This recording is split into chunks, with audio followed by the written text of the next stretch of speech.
Hello, welcome to the SC Paderborn Lose Even English podcast. We return for another episode this week, where we're discussing kind of the final thoughts from Hamburg on Sunday, and then looking towards Jahn Regensburg this weekend in the Zweite Bundesliga. Last place team this weekend. Last week, first place team. It really is a crazy league sometimes. Is the Zweite Bundesliga. But before I begin, if you do enjoy the podcast, please consider liking and subscribing on YouTube if you're watching on there or listening on there, or if you're on your podcast apps, rating, reviewing, subscribing, whatever the kind of words are for it. It would mean a lot. Yeah, the podcast is doing well, guys. We're kind of getting towards the end of the season now. We're nearly halfway through the Rückrunde, second half of the season. We're very, very close now, I think. Yeah, we're pretty much nearly there. 10 games to go for Paderborn, which means however many podcasts to go. It's going to be emotional when we finish doing this. We'll see what happens, but yeah, I've thoroughly enjoyed it so far. And obviously, as we're getting to the kind of difficult part of the season now, every single game just means so much more than perhaps it did over in January when we played against Greuther Fürth on the return. I think it was against Fürth. Might be wrong, but yeah. It's going to be good. So stick with me for the rest of the season, weekly as normal, and big games like the Hamburg one. We'll do an instant reaction if possible. So yeah, keep an eye on the podcast, keep an eye on the accounts, X, Instagram, also on Facebook if you didn't know that. You post on there as well. But yes, we will get into today's show. So yeah, I kind of mentioned everything that I wanted to say about the Hamburg game after the game on Sunday. It was a podcast which lasted 36 minutes. I didn't do any preparation whatsoever before the podcast, and kind of just said what I thought at the time, and still apply. I mean, I've listened back to what I said, and I really do think I got kind of hit it on the nail on the head, as we say in English. And yeah, it was a very good reaction podcast. I actually thought I did quite well to kind of put my thoughts into one 36-minute show, and I hope you enjoyed it. And yeah, we'll definitely do more of them if possible as we head towards the end of the season. But yeah, final thoughts, I suppose, can kind of just give some final lasting opinions. I thought I didn't talk much about Manuel Riemann, to be fair, but when you look at what he did, he got a man of the match on FOTMob, 8.2 rating out of 10. He made 3 saves. He faced expected goals of 0.74, so that's like nearly one goal he should have give up, and we didn't give up any. All 3 of the saves were in the box, by the way, so that makes it more difficult, obviously, because there's less space to be able to react and save the ball. He had 2 punches, 4 throws, 10 recoveries, and overall 51 touches, which 31 out of 41 of his passes were accurate, so that's 76%. And on the long balls, so 25 out of 41 of his overall passes were long. 15 out of 25 were accurate, so 60%. And there was that video that went around where he kicked it out for a throw-in on the Hamburg side of the pitch, and it was kind of being a bit of a laugh. But look, it was good overall, I thought, in the game for Manuel Riemann. I was going to discuss Calvin Brackerman now. We heard from Paderborn today, and I tweeted out earlier that Brackerman is injured for the next few weeks, confirmed. Obviously, he went off just before half-time, I believe it was. He was in a kind of foot race with Dompe, which is not easy. And yeah, he had a muscle bundle tear and a tendon tear. So that doesn't sound good. I mean, 2 sort of tears in one injury. Several weeks was the word that was used for this. So several weeks to me means perhaps a month and a half, 2 months. If you hit 2 months, then that's the season. So it's sort of the timeline we're looking at now. If we start getting into months, you're very likely to not see Brockerman very, very often, if at all, this season, for the rest of the season. But yeah, there's an international break coming up, remember, after the Kaiserslautern game, I think, or the Köln game. I still can't remember which one's first out of the two. But yeah, there's an international break there, so we'll have a bit of a rest, which will hopefully help Brockerman's recovery. But yeah, not good. Not good there. But yeah, I don't think there's anything else to discuss from the game. Kind of just, throw all my thoughts into one. So impressed with the guys, honestly. Really impressed with them, and we'll have to see what happens. To Hamburg now, the first defeat since like November. It was the first time it was the first time anyone didn't allow Hamburg to score a single goal in a Zweite Liga match since match day 3. It was back in August, September time, early September, August. So yeah, very good for us. We keep rolling on, still as the underdogs, but we love it that way, don't we? Okay, I'll take a few minutes. I am conscious that this podcast is going to be shorter than usual, but it is what it is for these sort of episodes. So yeah, we'll reconvene in a minute, and I'll talk to you about Regensburg and not very good history in Regensburg at the Jahnstadion. Okay, welcome back to the SC Paderborn Knows Even English podcast. Second part of the episode today is looking at Jahn Regensburg, Paderborn playing Regensburg at the Jahnstadion, Sunday afternoon, same kickoff time as last week, 1:30 in German time, 12:30 in UK time, 7:30 on the east coast of the Americas, and 4:30 a.m. on the west coast of America.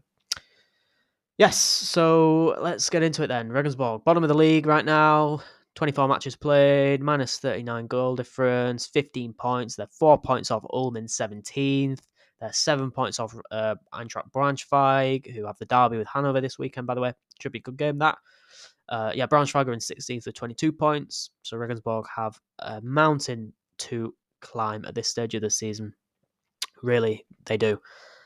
In terms of who they've got as head coach, Andreas Patz, who was appointed in late October this last year. He's coached Regensburg for 15 matches now, 13 of those in the Zweite Bundesliga. Regensburg have won 3, drawn 1, and lost 9 of the matches under Patz. Well, according to Transfermarkt, Patz loves to play the same formation that Lukas Kwasniok likes to play, 3-4-2-1, or very similar to what Kwasniok does anyway, the 3-chain with a kind of 4 in midfield with wing-backs. We should see a very, very similar Jahn Regensburg this weekend. They start the season with a 4-2-3-1. They switched to a 3-4-2-1 in the reverse game against us, which was, remember that, a 3-0 victory for SC Paderborn on Friday, October the 4th. Paderborn were victorious by a clear 3 goals. It was Sebastian Klaas with the first goal on 14 minutes. Took us a bit of time to get the second one, but Aaron Zenta scored on 65, and then we finished it off with Kinzombie scoring a penalty on 85 minutes played. The team that day was, I suppose you could say, a little bit different to what it's going to be like on Sunday. Pelle Burvink was in goal that day. Calvin Brackelman was in defence. Obviously, he's not going to be available for us. Sebastian Klaas was in the midfield. I'm not sure Sebastian Klaas will be available because of the injury. We had Cohen Costons up front, so the team has changed quite a lot. And you had players like Vizan Musliu on the bench, Kinzombie on the bench, Mika Bao on the bench. So yeah, the team looks a lot different now than what it did on matchday 5 at the start of the season. But it was a dominant victory for us in the reverse game. We had 74% possession, 22 shots to their 10. We had 8 on target. We didn't have 8 on target. We had more than 8 on target. We actually had 16 shots on target. Am I getting that right? No, we had 14 shots on target, but still a lot. Regensburg goalkeeper made 6 saves on that day, and we had 9 corners. Yeah, we were very good, and it was a very dominant victory for us in that game in October. But yeah, I suppose you could say it's a different Regensburg team to what it was under Johan Ox. It only took Regensburg 2 games more to then sack Ox, to fire him. Remember that 8-3 loss in Nuremberg for Regensburg? That was the game that finished Enox off. And then Pats came in and won his first game against Elversberg. Took a few months to win his second game. That was against Darmstadt. And then they beat Hertha at home. So actually, Regensburg at home have been pretty decent. They drew to Hamburg 1-1 recently. They only lost 1-0 to Hannover 96. They're not a bad home team. And when we get to the history of this match, we will find that very much out. That Regensburg kind of own us at the Jahnstadion. Interestingly to note, their last game against Regensburg, they switched to a 4-4-2. So we'll see if Andreas Patz wants to change back to the 3 at the back against us.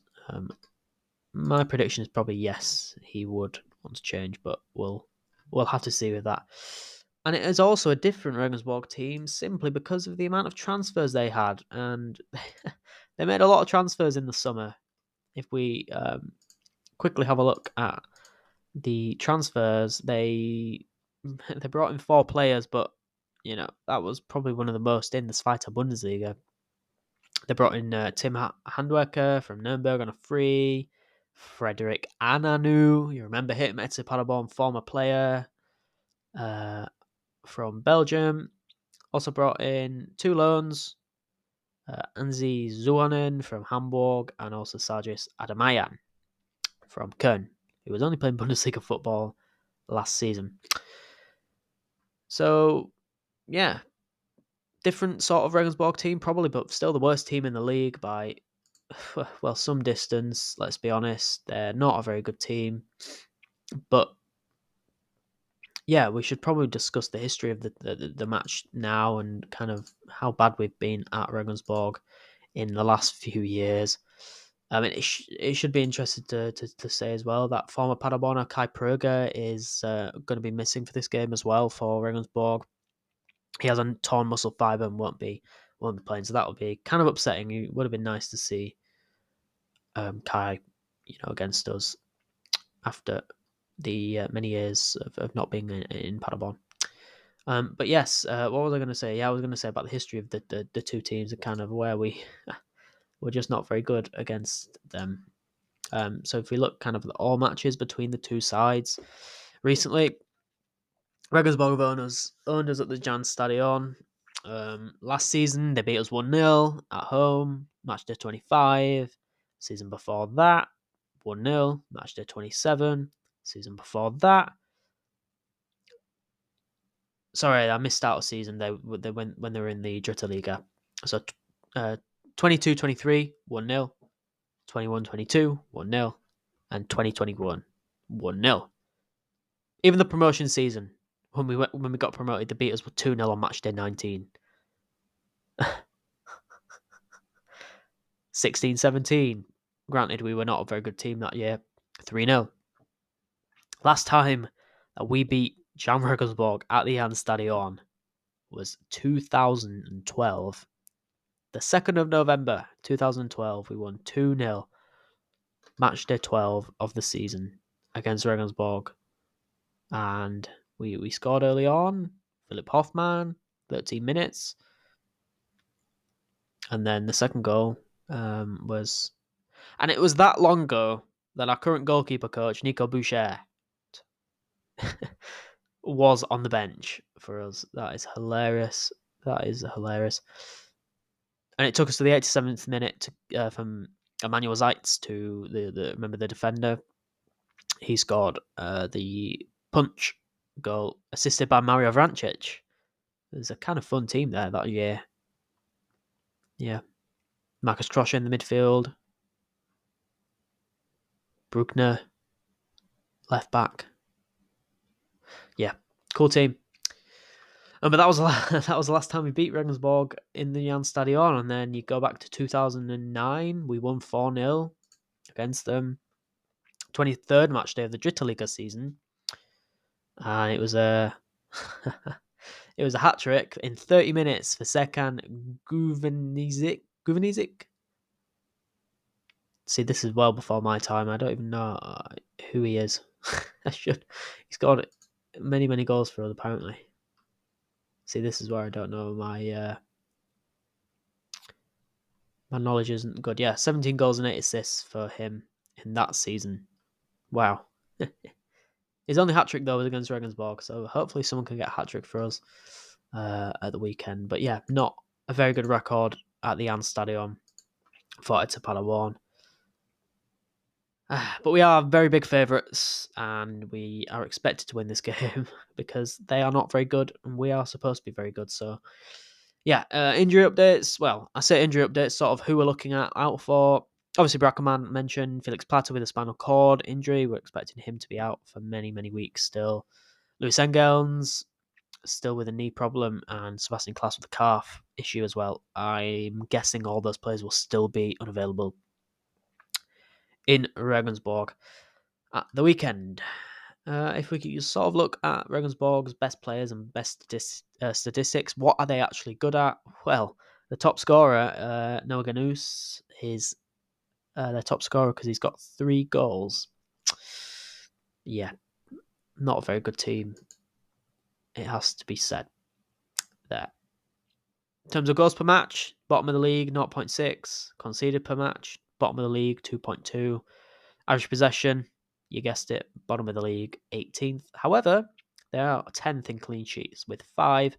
Expected goals, bottom of the league, 24. Shots on target per match, 18th, 2.9. Big chances, you guessed it, 18th, 36. Big chances missed. There's one team that has missed a lower amount of big chances than Regensburg. They've missed 25. Accurate passes per match, 18th again, 208. Touches in opposition box, bottom of the league. XG considered worst in the league by 3 XG. They do have the most interceptions per match, by the way, just about over Braunschweig. Most clearances, 5th in possession, 1 final third per match, and they're actually 9th in saves per match. So the goalkeeper works kind of middle of the table for saves per match. That's interesting, I suppose. But yeah, I roll off those statistics to you, and you probably tell me, well, it should be a simple victory for Paderborn, but is it? I don't know if you could say that. Oh, God. Yeah, tough. It's hard to analyse this game because we should win by 2-3-0, but look, it's the Zweite Bundesliga. Hamburg went there, drew. Köln struggled, only won 1-0. Hanover struggled, only won 1-0. It's like, what are we actually going to do here? Are we going to win? Are we going to finally get off that issue of just not winning in Regensburg? Obviously, this game has turned into a little bit of not a rivalry. It's not a rivalry, but fans don't like each other. So it'd be very interesting. But look, Paderborn have got to win this game. It's pretty simple. I can't sit here and say, well, if you get a draw, it might be a good result. The history of the two teams, it's a very tough away game for us. No, enough of that. History is history. Lucas Kwasniok is probably going to be asked about it in the press conference. He was asked about it, when we played Elversberg. Something like, well, we hadn't beaten them away from home yet.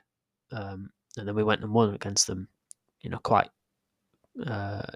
emphatically by a few goals. So, yeah, history is history. We know how difficult it's going to be just because we struggle there. But, come on. Let's get another victory to push us towards, pressuring the top sides. And, yeah, then, you head towards the next 2 games after that, which we all know how big they are in succession. You've got an international break in between them, but, yeah, it's going to be very interesting. But I always mention on this podcast, actually, that the huge games like the Hamburg and the Hanover, okay, you have probably four or five huge games in each round of the season. You know, your Hinrunde, your Rückrunde. But to make them be huge games, you have to have enough points to be in the mix. And where do you get most of those points from? It's against the teams who are in the lower echelon of the table, and it's the Regensburgs, it's the Braunschweigs, it's the Ulms. You know, these sort of teams where you rack up the points to then have the huge games against the Kaiserslautern and the Köln, both at home. You know, I think it's very, very clear that we just need to win this game so we have the point, we bank the point. You know, how many teams, I know Hamburg drew with them, but how many teams drop points against Regensburg? Not many. So we can't be one of those teams. When you accumulate the points at the end of the season, these are the games where if you don't win them, you say, remember when we drew or lost away at Regensburg? That could have been the difference. Yeah, you don't want any of that. So, yeah, we must win. I'm hoping we win. And, yeah, there's not much else to say than just do the job. Just get the victory and return back to Paderborn with an extra 3 points in your back pocket. It's pretty simple. Okay, let's look to the Zweite Liga. Just to wrap it up today, let's have a look at the Zweite Bundesliga sort of match day 25 and some interesting games that we can quickly have a look at. Friday night, Kaiserslautern are in action against Elversberg, who, by the way, Elversberg are not out of it yet. They're on 39 points, 39 points, 6th in the table. 2 points behind us, by the way, with a better goal difference than us. So the only reason why they're behind us is because they've lost 2 more games than us, and we've drawn 2 more than they've done this season. So can't look at Elversberg and say, well, you know, the only issue is Elversberg are not a very good away team when you look at the rest of the league. They've played 11 games away from home this season, only won 4 of those. But they have the best away defence, which is very interesting, actually. They've only conceded 7 goals away from home all season long. But that'll be a good game in Kaiserslautern.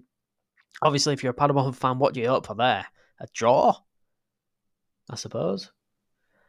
The other game, Darmstadt, Karlsruhe. Darmstadt are completely falling off a cliff. You would expect Karlsruhe to win that game and kind of even just maybe stay in the fight. If Karlsruhe were to win, they'd be on 39 points. Obviously, played the game more than everyone who, you know, Elversberg are the ones on 39 now. They go above Düsseldorf, at least for a short amount of time. But then we'll get to Düsseldorf in a second. Magdeburg are away from home, so that means they'll win against Greuther Fürth. But we saw what Fürth did, you know, last weekend. Got a victory for us. So, yeah, let's see, you know. Sorry, not last weekend, weekend before, wasn't it? Or was it the weekend before? I can't remember. But I'm sure Fürth gave us a helping hand at some point. No, it wasn't match day 25. It was, match day 24 last week against Düsseldorf. So, yeah, we can see what Fürth can do and try and help us out there against Magdeburg, who just keep winning, keep finding ways to win, which, fair enough to them. Hertha against Schalke. Oof. 2 teams who should be in the promotion fight, but both not very good. Ulm against FC Köln is Saturday lunchtime. Interesting game. Ulm are a tough team away from home. We found that out. You know, it took us a long time to get past them. But you'd think FC would win that game and kind of put themselves back amongst kind of in the top 3, which they're currently 5th, aren't they? Yeah. You'd think FC Köln would win that one, but let's see. And then the top game, Hamburg against Düsseldorf. Oof.